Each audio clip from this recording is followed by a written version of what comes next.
जय Hind gentleman cadets, welcome back to official YouTube channel of target defence academy. My name is Sachin.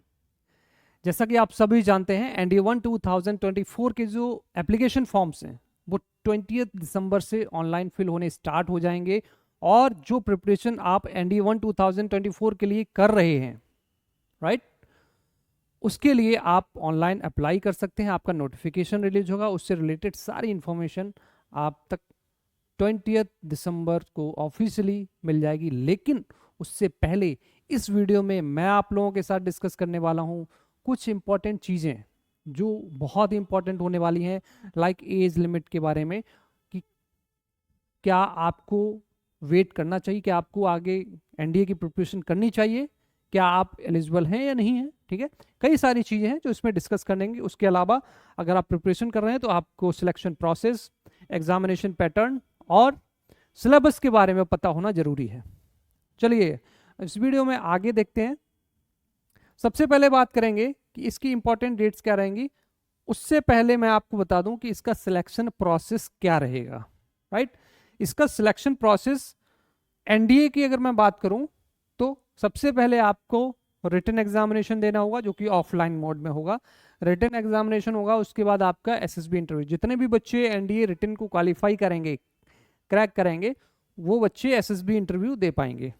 अब written examination की खासियत देखिए, इसमें 2 पेपर होते हैं और दोनों ही पेपर में बेटा मिनिमम 25, अगर आपके 2 पेपर हैं, मैथ्स का पेपर है, ठीक है, और जीएटी का पेपर है, आपके 2 पेपर हैं, मैथ्स में भी मिनिमम आपको 25% स्कोर करना है। 25% ये क्वालिफाइंग है, ठीक है। अगर आप इससे कम करते हैं तो बेटा आप वैसे ही फेल हो जाएंगे। तो मिनिमम 25% आपका मैथ्स और जीएटी में रिटन एग्जामिनेशन मिनिमम होता है कि ये तो आपको करना ही करना है। उसके बाद आप कट ऑफ क्लियर करते हैं, तब जाके आपका रिटन क्वालिफाई होता है। जितने भी बच्चे रिटन क्वालिफाई करते हैं वो बच्चे जाते हैं एसएसबी इंटरव्यू के लिए। और एसएसबी इंटरव्यू ये भी आपका 900 मार्क्स का होता है, ठीक है। 900 मार्क्स का ये टोटल आपका रिटन हो गया 900 मार्क्स का। तो टोटल आपके जो रिटन प्लस एसएसपी जो मार्क्स होते हैं वो होते हैं 900 प्लस 900, टोटल हो गया आपका 1800, राइट। उसके बाद मेडिकल होगा आपका, और मेडिकल के बाद मेरिट बनती है।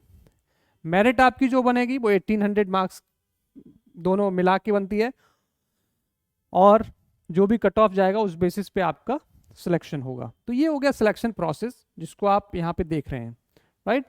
चलिए अब बात कर लेते हैं इंपॉर्टेंट डेट्स के बारे में कि इंपॉर्टेंट डेट्स क्या होने वाली हैं एनडीए 1 2024 के लिए बेटा। तो यहाँ पे आप देख रहे हैं आपका जो नोटिफिकेशन है एनडीए 1 2024 का ये रिलीज हो जाएगा 20 दिसंबर 2023 को।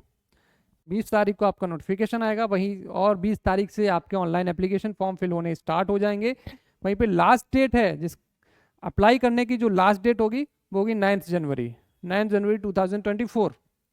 उसके अलावा इसकी जो एग्जामिनेशन डेट है वो होगी 21 अप्रैल। 21 April is the exam date, और इस डेट को आपका ऑफलाइन एग्जाम होगा। जैसा कि मैंने आपको लास्ट में बताया था, 2 पेपर होंगे आपका, एक मॉर्निंग शिफ्ट में होगा, एक होगा आपका इवनिंग शिफ्ट में, राइट। चलिए ये तो हो गई इंपॉर्टेंट डेट्स। अब बात कर लेते हैं एज लिमिट के बारे में। एज लिमिट में बहुत सारे बच्चे कंफ्यूज होते हैं, बहुत सारे मैंने वीडियोस अपलोड किए हैं, बहुत शॉर्ट्स भी आपको देखने को मिल जाएंगे। फिर से मैं आपको बता देता हूं, जितने भी बच्चे एनडीए 1 2024 की प्रिपरेशन कर रहे हैं, बेटा कंफ्यूज मत होना। गूगल पे सर्च करोगे आपको कई तरीके की गलत इन्फॉर्मेशन भी मिल जाएगी, लेकिन यहाँ पे आप देख रहे हैं अगर आपकी डेट ऑफ बर्थ 2 जुलाई 2005 से लेकर 1 जुलाई 2008 के बीच में है, तब तो आप एलिजिबल हो बेटा, ठीक है।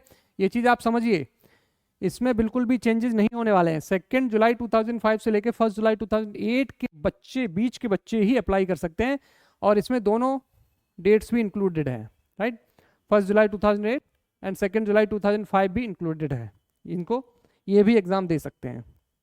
तो इसके अलावा कोई भी मेथड अप्लाई मत करिए कि आपके 16.5 साल हैं, 15.5 साल है, 17.5 साल है, इसको भूल जाइए। ये आपका जो बेस्ट कैलकुलेशन है जिसके थ्रू आप देख सकते हैं कि मैं एलिजिबल हूं या नहीं हूं, राइट। तो इसमें आपको बिल्कुल भी परेशान होने की बात नहीं है।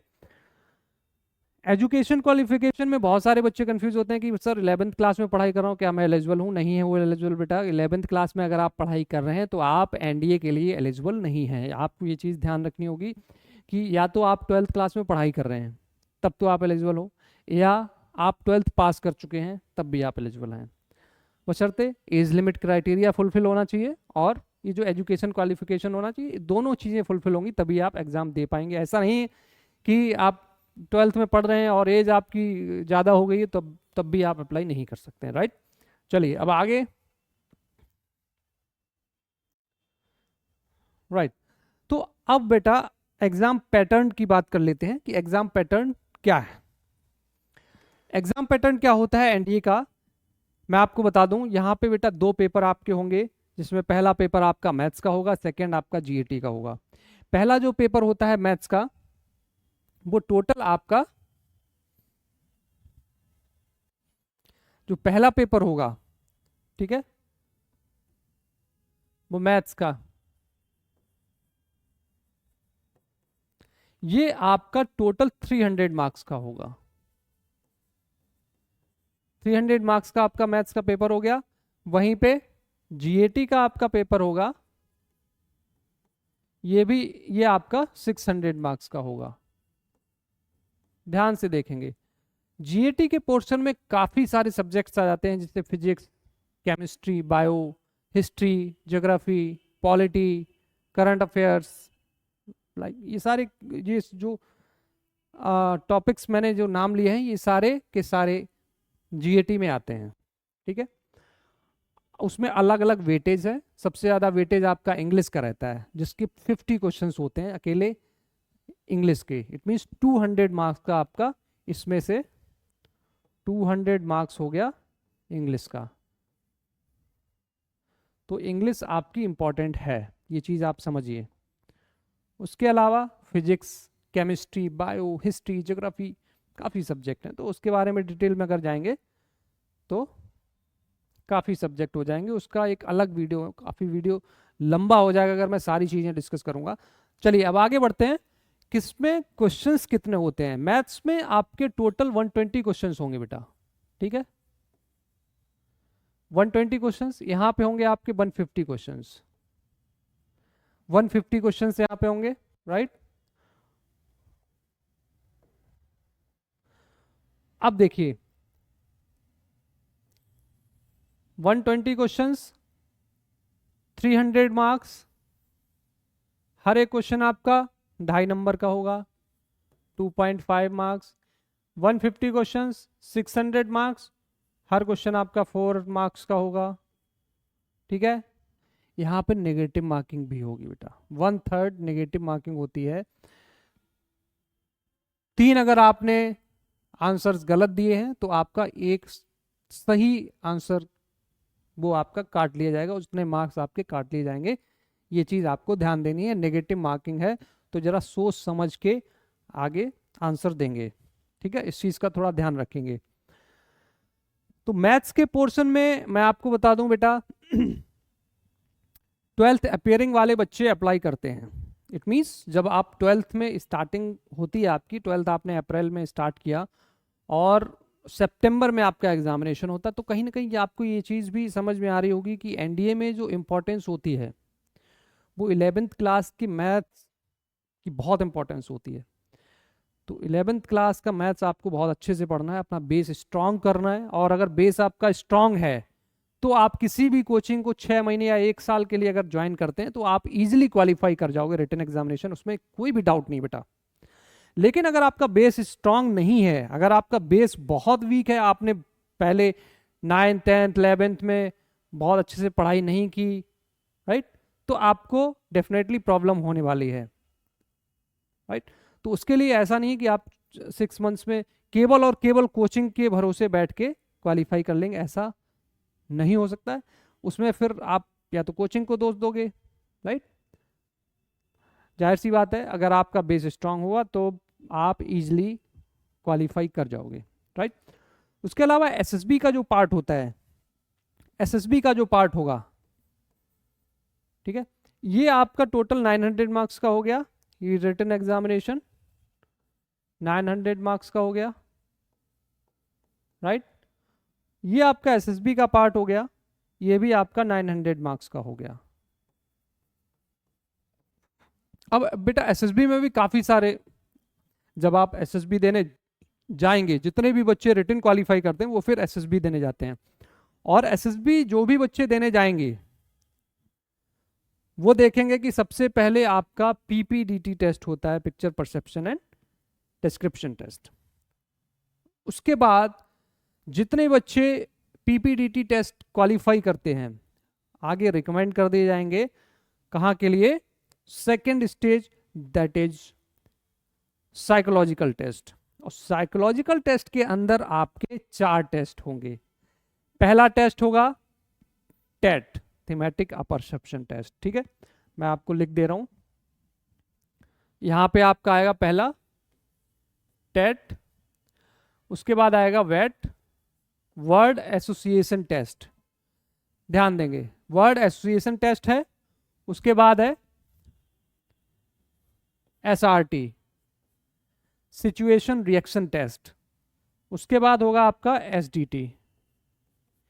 ये बेटा चारों टेस्ट जो होंगे वो ऐसा नहीं कि ओरली और ये सारी चीजें होंगी, ये आपका रिटन फॉर्मेट में होगा पूरा।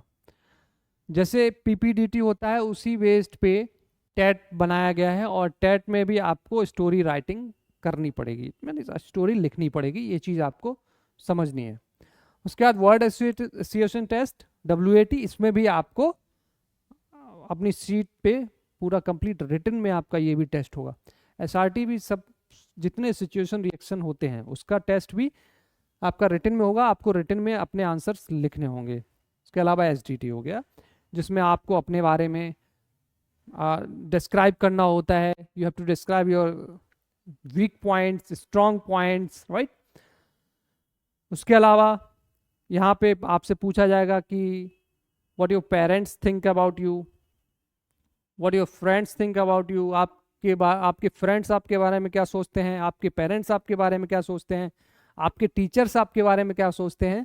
तो ये सारी चीज़ें आपकी SDT में आती हैं, और ये आप 110% यही चीज़ें रहती हैं, बिल्कुल भी उसमें चेंजेस नहीं होते हैं। ये चीज़ें आप चाहें तो नोट डाउन कर सकते हैं और अपनी पहले से भी प्रिपरेशन करके रख सकते हैं कि सेल्फ डिस्क्रिप्शन टेस्ट में आपको क्या लिखना है। You must know about your strengths, your weaknesses, आपकी क्या स्ट्रेंथ है क्या वीकनेस है, ये सारी चीज़ें आप वही लिखें बेटा जो आपने PIQ फॉर्म में मेंशन किया है।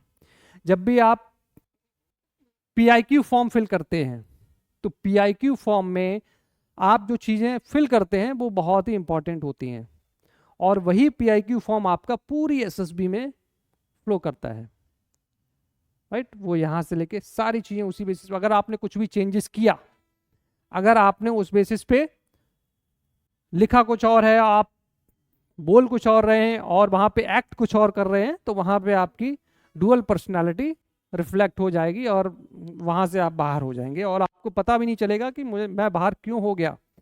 यही एक वजह होती है, बहुत सारे बच्चों को ये पता ही नहीं चलता है कि वो बाहर क्यों हो गए, क्यों रिजेक्ट हो गए।